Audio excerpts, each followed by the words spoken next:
Of all the places in the universe, Vishnu chose one of the coldest, most unreachable corners of the Himalayas as his eternal home.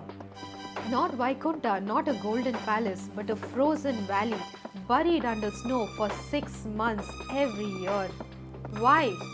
Why would the Supreme God abandon the comforts of his divine abode and sit in meditation in a place where even survival is a miracle?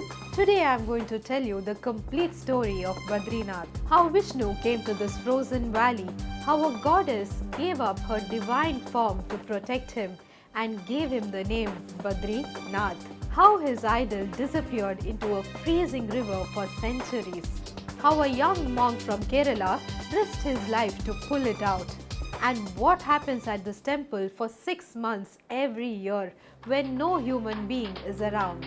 This is not the short version, this is a real story and the climax that will give you goosebumps. Long before these peaks were covered in snow, long before anyone had heard the words Char Dham, there existed only silence, and in that silence sat two sages. Their names were Nara and Narayana. Now most people hear these names and think, okay, two rishis doing tapas. But no, Nara and Narayana were not ordinary sages. According to the Bhagavata Purana, they were the twin incarnations of Vishnu himself. Two bodies but one soul. Born from Dharma and his wife Murti, who was the daughter of Daksha. Nara represents the ideal human soul, the Jiva.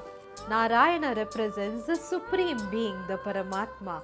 Together they symbolize the eternal bond between God and the devotee. And that's not just philosophy, that's the foundation of this entire temple.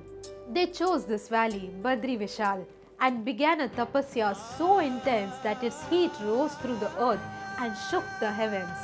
Indra himself felt his throne tremble. Now you might wonder, if Indra felt threatened, why didn't he try to stop them? Actually, he did. The Puranas tell us that Indra sent apsaras, he sent storms, he sent every distraction he could. But nothing worked. Because how do you distract God from his own meditation? In fact, there's a beautiful story here. When the apsaras arrived to break their tapas, Narayana didn't even open his eyes. He simply smiled, and from his own divine energy, a woman appeared, so beautiful that every apsara sent by Indra felt like shadow in front of the sun. Her name was Urvashi. Narayana looked at them calmly and said, "Take her as a gift to your king." He didn't fight, he didn't resist. He simply created something more beautiful than heaven's best without breaking his meditation. Yugas passed, the world changed around them. Civilizations rose and fell, rivers shifted course, mountains grew taller, but Nara and Narayana remained. And this is where the story gets personal. See, they weren't meditating for power, they weren't meditating for a boon or a weapon or a kingdom. The Bhagavata Purana says clearly they meditated for the welfare of every single living being, for Loka Kalyana. Think about that. God incarnated as two sages and sat in the harshest place on earth, enduring freezing cold, howling winds, relentless snow, just so that his tapas could protect all of creation. That's not a story, that's the deepest expression of divine love. Far away in Vaikuntha, Lakshmi Devi watched. She saw her Lord, the one who holds the universe in his palm, sitting unprotected in a frozen wasteland. And she couldn't bear it. Now pause here. Let me ask you something. Lakshmi is a goddess of abundance. She lives in the Vaikuntha, the most beautiful place in all of existence. She could have sent someone. She could have created a shelter from afar. But she didn't. She left Vaikuntha, she left her divine comforts, and she walked into the Himalayas herself. Not as a queen, not with an army, alone to find her Lord. When she found him, still, silent, covered in snow, she made a decision that would change this valley forever. Lakshmi transformed herself. The goddess of wealth, beauty and grace became a tree. A Badri tree, a jujube tree with thick, sheltering leaves. And she stood over Vishnu not for a day, not for a year, but for thousands of years. shielding him from the snow, protecting him from the cold, in complete silence without being asked. Because she became the Badri, he became Badrinath, the Lord sheltered under Lakshmi's tree. And that entire valley became Badrivanam, a sacred grove born from her divine sacrifice. You know, we often talk about Vishnu's power, his Sudarshana chakra, his avatars, Rama's strength, Krishna's leelas. But this story, this is about Lakshmi's love. This is about a wife who gave up her form, her identity to become a shelter for her husband. No recognition, no praise, just protection. That's why I believe the name Badrinath is not just the Lord's name. It's a love story written in bark and leaves and snow. As the ages turned, as Satya Yuga gave way to Treta, to Dwapara and finally to Kali Yuga, something changed. The purity of the world was fading, and with it, the visible presence of the divine.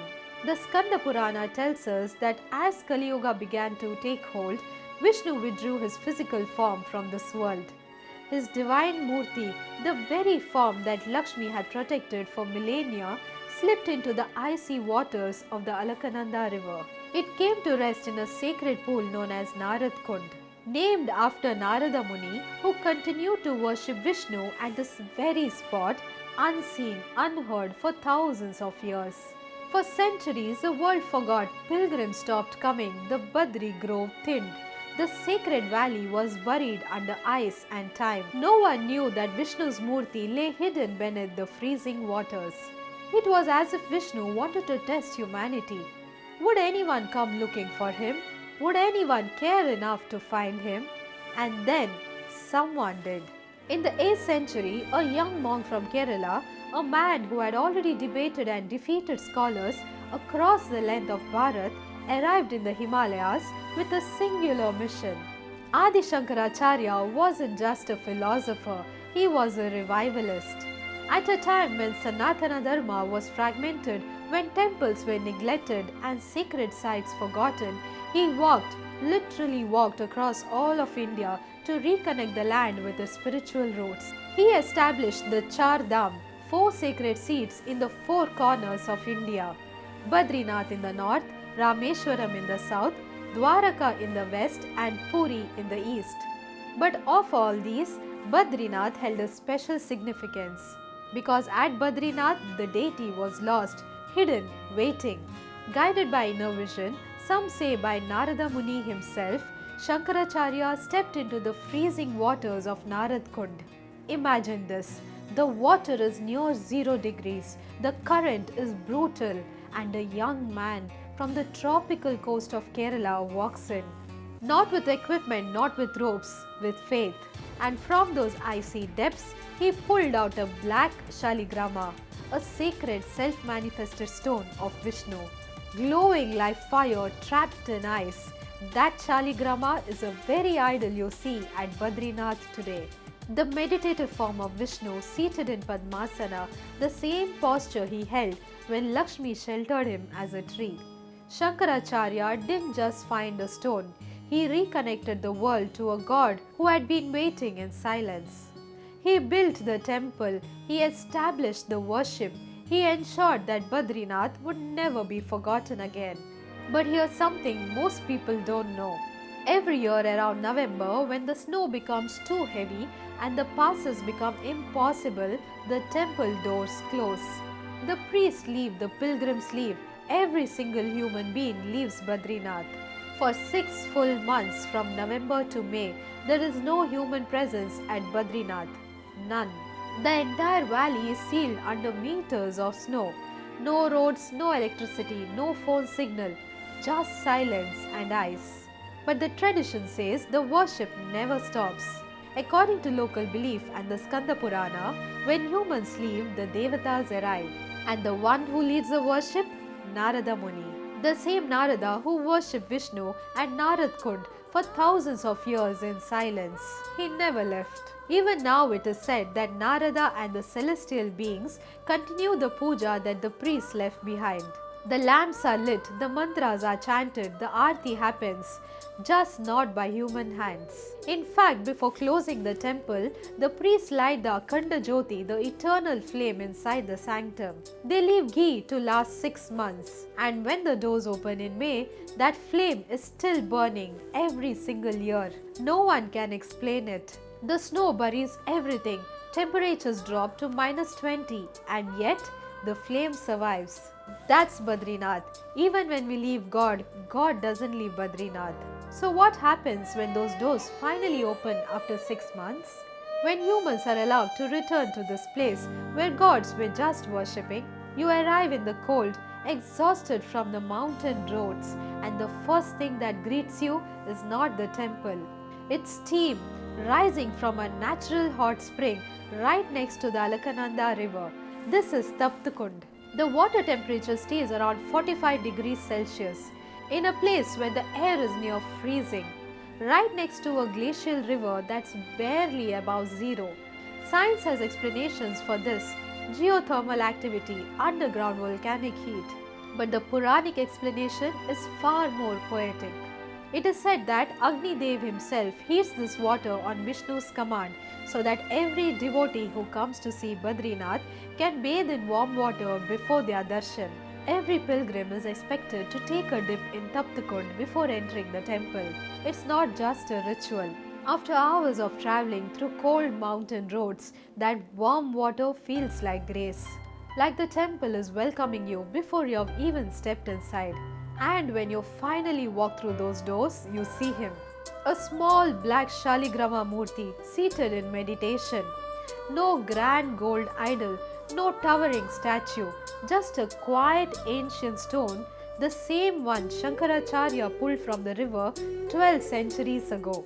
And somehow that simplicity hits harder than any grandeur ever could. When you stand at Badrinath, you're not just visiting a temple. You're standing in the place where Vishnu meditated for the welfare of all beings, where Lakshmi became a tree to protect the one she loved, where Narada worshipped in solitude for thousands of years, where a young monk from Kerala walked into freezing water and pulled out the divine, where the gods themselves come to worship when humans cannot. Badrinath is not a place of power, it's a place of love, of sacrifice, of devotion so deep that even the God of gods chose to suffer the cold for us. This is why they call it Badrinath, because here Vishnu rests under Lakshmi's protection forever. Next time someone asks you why Badrinath is so important, don't just say it's one of the Char Dham. Tell them the story. Share this video with your family, your friends, anyone who loves our temples. And subscribe to Temple Girl because every temple has a story and we are just getting started.